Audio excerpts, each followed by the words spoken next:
Bonjour à vous mes petits voyageurs du canapé et bienvenue dans cette petite pause créative numéro 6. Celle-ci fait directement suite à la numéro 5, je m'explique. Dans la numéro 5, je vous avais parlé de cette sensation d'oubli que l'on peut ressentir suite à une séparation. J'avais écrit un texte s'appelant Après toi qui était sous forme de poème. Ce texte avait été écrit lors d'un atelier d'écriture. Il s'avère que quelque temps après, Book on Demands et Femmes Actuelles ont organisé un concours avec texte libre. Du coup, j'ai décidé d'écrire un texte qui découlait de ce texte après toi que j'avais écrit en atelier d'écriture. En effet, ce texte m'avait permis de voir que j'avais traversé une des étapes suivant une séparation. Et je me suis dit pourquoi ne pas insérer cette sensation au cœur d'un texte retraçant les différentes étapes que l'on peut traverser lors d'une séparation. Le texte que je vous livre aujourd'hui est un des textes les plus personnels que j'ai écrit. Pour que vous compreniez bien le texte que je vais vous présenter aujourd'hui, j'ai besoin de vous dire que j'ai été marié et que j'ai divorcé. Et du coup, ce texte retrace les différentes étapes que j'ai traversées lors de ce divorce.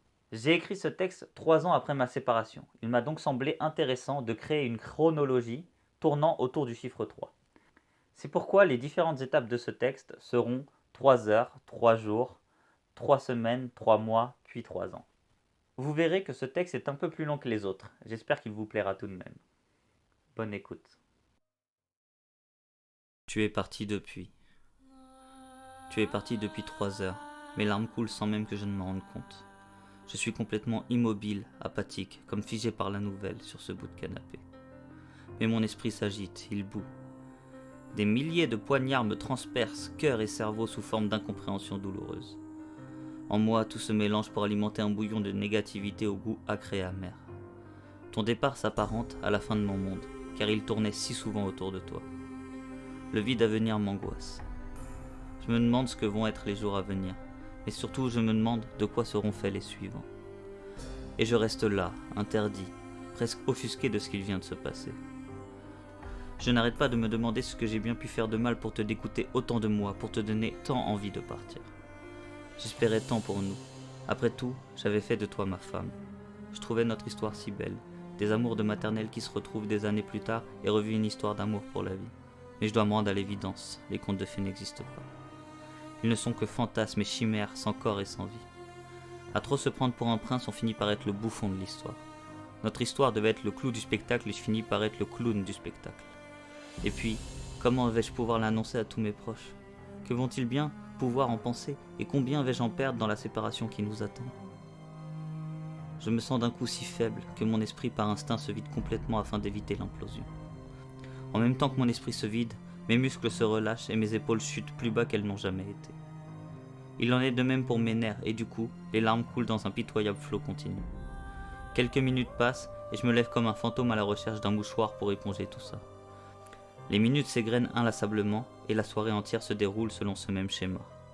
Je me retrouve ainsi à une heure avancée de la nuit, toujours éveillé et toujours prostré sur ce bout de canapé. Je ne sais pas ce qui va réussir à me faire sortir de cet état. Sûrement la faim qui finira bien par revenir, même si je la sens encore lointaine.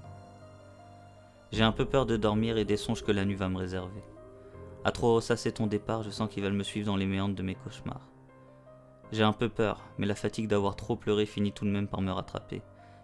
Et je m'endors là, sur ce petit bout de canapé, recroquevillé, comme s'il s'agissait du radeau de sauvetage qui m'empêche pour l'instant de sombrer, au moins jusqu'à demain. Tu es parti depuis 3 jours. Je suis d'une morosité et d'une faiblesse certaine. J'erre un peu sans but dans un quotidien qui n'est plus que l'ombre de lui-même. Il a été si dur d'annoncer à mes proches ton départ. Cela a été une douche froide pour eux. Ils pensaient m'entendre parler d'être à 3 lorsqu'ils m'ont entendu parler d'être seul. L'ascenseur émotionnel a été rude pour eux, et leurs réflexions et reproches rudes pour moi. Bien malgré eux, ils ajoutent à ma peine. Du coup, j'ai un peu de mal à mettre la main sur ceux qui seront le soutien dont j'ai besoin. Je sais qu'ils viendront, mais quand? Les secondes sont longues et je me languis qu'elles s'écoulent et qu'ils arrivent. J'ai l'impression de ne lire que déception dans le regard de tous en attendant. Et puis, j'ai un mal fou à accepter ton départ. C'est normal lorsqu'on se fait larguer, tu me diras, mais pour ma part, j'ai d'autant plus de mal à accepter ta décision du fait que je me suis dévoué pour toi ces derniers mois. Je n'ai presque vécu qu'en fonction de toi, et cela a dû m'éloigner un peu trop de celui qui faisait vibrer ton cœur.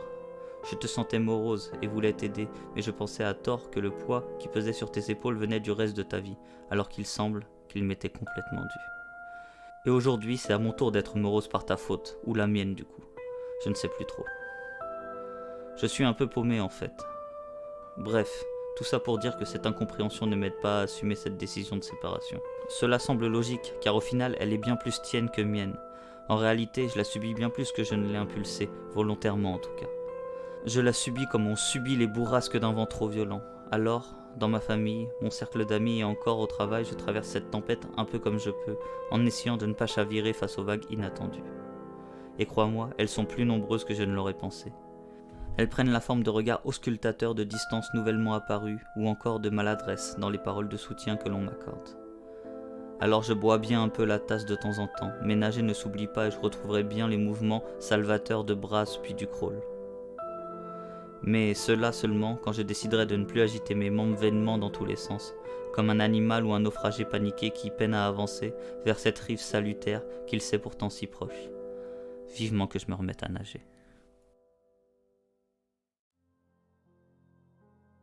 Tu es parti depuis 3 semaines. La colère est le sentiment qui prédomine en moi. Ton départ, je peux le comprendre, mais la suite des événements me dépasse. Pourquoi me veux-tu tant de mal à moi qui ne t'ai voulu si longtemps que du bien ? Cette manière si détachée et distante de réclamer devant cet avocat une pension compensatrice m'a choqué et tout simplement outré. Mais de quel droit tu te permets de penser que je te dois quelque chose ? Si dette il y a, allez dans l'autre sens, ma petite.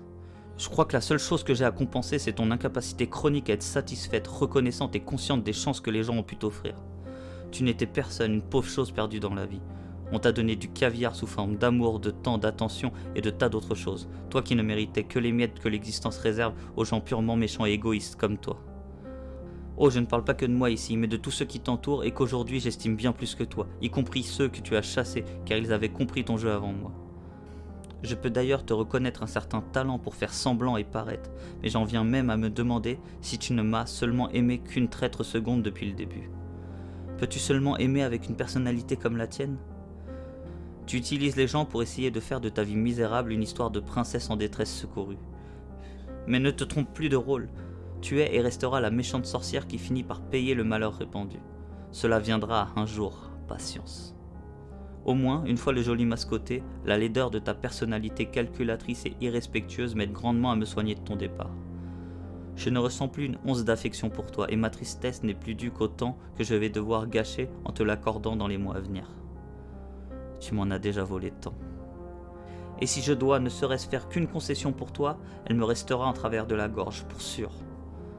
En plus de ça, il y a tellement de personnes que j'ai reniées pour toi. En y réfléchissant, quelqu'un qui t'aime ne te demande pas de faire des choix entre elle et les autres. Elle apprécie seulement qu'on le fasse quand cela s'impose. Cela ne s'est jamais imposé pour toi, tu me l'as imposé, comme plein d'autres choses que j'ai fait à contre-cœur, par amour aveugle et mal géré. Je m'en veux d'ailleurs de cet aveuglement. Je me destine autant de colère que je ne t'en donne. Mais moi je suis quelqu'un de bien, et tu n'auras jamais réussi à me faire renoncer à ça au moins.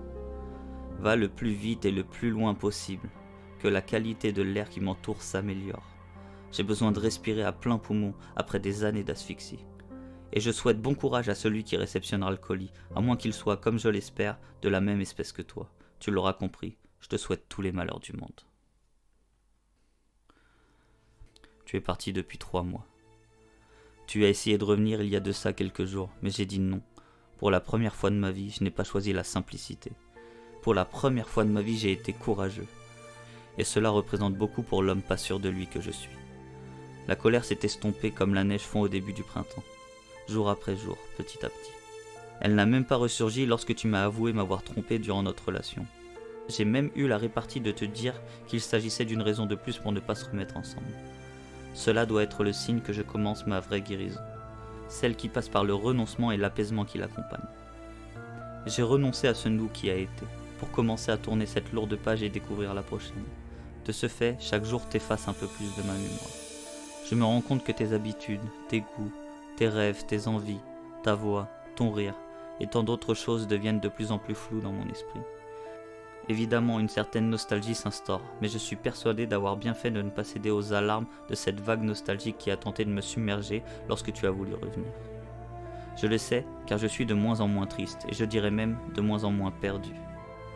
Cependant, mon manque de certitude peine plus à passer que ma tristesse. Les moments de joie se remultiplient alors que mes prises de décision sont souvent précipitées et rarement justes. Le point positif, c'est que je me remets à rêver à un avenir radieux, tant personnel qu'amoureux. Le problème, c'est que je cherche trop à forcer les choses et ne laisse pas le temps au temps. Mais que c'est dur de vivre dans cet entre-deux, dans ce no man's land sentimental où la paix et le calme s'apparentent à une torture, voire même à un enfer. Ce qui me permet de tenir est cet amour que je ressens dans les moments que je partage avec ma famille ou avec mes amis, qu'ils soient de longue date ou nouvellement rencontrés. J'ai finalement mis peu de temps à tous les retrouver et à voir qu'ils seraient les meilleurs des alliés dans cette épreuve. Je suis heureux d'en avoir perdu si peu et surtout, aucun de ceux qui en valent le coup. Ils ont été les pansements reconstructeurs de mon cœur depuis 3 mois et je sais qu'ils poursuivront cette tâche ingrate sans même s'en rendre compte. Je les en remercierai tous quand j'en aurai l'occasion et que la barrière de la gêne aura été franchie. Je me sens de mieux en mieux et ma vie va de nouveau dans le bon sens. Cela prendra du temps, mais depuis peu, mon quotidien déborde de temps libre. Reste plus qu'à le remplir avec un tas de bonnes choses. Je me sais sur le chemin de la sérénité, cependant, le Graal est encore loin. Mais comme on dit, il n'y a plus qu'à. Tu es parti depuis 3 années. Si tu savais à quel point j'ai changé de vie. J'ai même l'impression que les années à tes côtés sont irréelles, de simples inventions de mon imagination, tellement elles me paraissent lointaines et sans épaisseur. De l'extérieur, il ne te semblerait pas que ma vie a changé, mais ma vie intérieure est à des milles et des milles de ce qu'elle était quand tu la partageais et quand tu as décidé de t'y soustraire. Je ne pensais jamais dire ça au début, mais aujourd'hui, j'affirme sans hésitation que tu m'as rendu un fier service en partant. J'ai plongé en moi afin de comprendre pourquoi. Et si à l'heure d'aujourd'hui cette question reste sans réponse, mon voyage m'a amené à soulever une quantité impressionnante de nouvelles interrogations sur celui que je suis vraiment, et à y répondre, et donc à m'aider à être moi-même. Aujourd'hui, je suis enfin celui que je veux être. Je tente chaque jour de faire ce qui me fait vibrer et me rend heureux, et de vivre avec le moins de contraintes possible. Je suis bien plus serein qu'avant, car aujourd'hui je me comprends. Je ne suis plus moi-même le premier obstacle à mon propre bonheur. J'en suis au contraire le premier et le principal acteur, comme j'ai compris qu'on doit tous l'être pour soi. J'ose vivre mes rêves car j'ose y croire, moi qui rêvais seulement de vivre auparavant. Je suis épanoui d'être l'homme atypique que je suis, d'autant plus que ceux qui m'entourent aujourd'hui aiment celui que j'assume être. J'ai retrouvé cette relation que je n'aurais jamais dû perdre avec ma famille proche. Je profite de chaque instant que je partage avec eux. Ces moments sont précieux, trop rares et d'une importance capitale, car ils sont de ceux qui ont fait de moi celui que je suis. Les amis qui m'entourent sont ceux qui souhaitent marcher aux côtés de celui que je suis, et pas de celui que je faisais semblant d'être. Enfin, et surtout, aujourd'hui je partage ma vie avec une femme qui m'encourage, me soutient, me comprend et m'inspire. Elle change ma vie un peu chaque jour, et je l'aime tellement pour ça. Mon bonheur ne tient pas à sa présence comme j'avais pu le faire auparavant, mais sa présence la nourrit sans aucun doute possible. Pour elle, je cherche à être chaque jour la meilleure version de moi-même, et surtout, je pense souvent y arriver. Pour toutes ces raisons, tu n'occupes plus que très rarement mes pensées, quand un tel ou un tel évoque ce passé qui a été le nôtre. Je n'ai même plus de ressentiment vis-à-vis de toi, car c'était la dernière corde qui me reliait à toi, et j'ai décidé de la couper pour enfin voguer sur les paisibles flots de l'existence que je construis chaque jour pour moi et mes proches. Tu as décidé de ne pas faire partie de ma vie, et celle-ci, après des débuts hésitants, a pris son envol. Aujourd'hui, je plane de joie, tout en douceur, en survolant de mémoire les 3 années passées. Et si je ne devais dire qu'une chose au moi prostré sur ce canapé il y a près de 3 ans, je lui dirais simplement de croire en lui, car il est la clé de son propre bonheur et que, sans que tu t'en doutes, ton départ en aurait été la première porte franchie. Je suis heureux de vous avoir livré cette petite part de moi. N'hésitez pas à me donner votre ressenti, tant sur l'écriture que sur le contenu, dans les commentaires. Si ce texte vous a plu, n'hésitez pas à liker la vidéo, à la partager à vos proches et à vous abonner pour pouvoir accéder aux prochaines vidéos dès leur sortie. En attendant, n'hésitez pas à me suivre sur mes réseaux sociaux, que ce soit ma page Facebook ou mon Instagram. Je vous dis à très bientôt mes petits voyageurs du canapé et portez-vous bien d'ici là.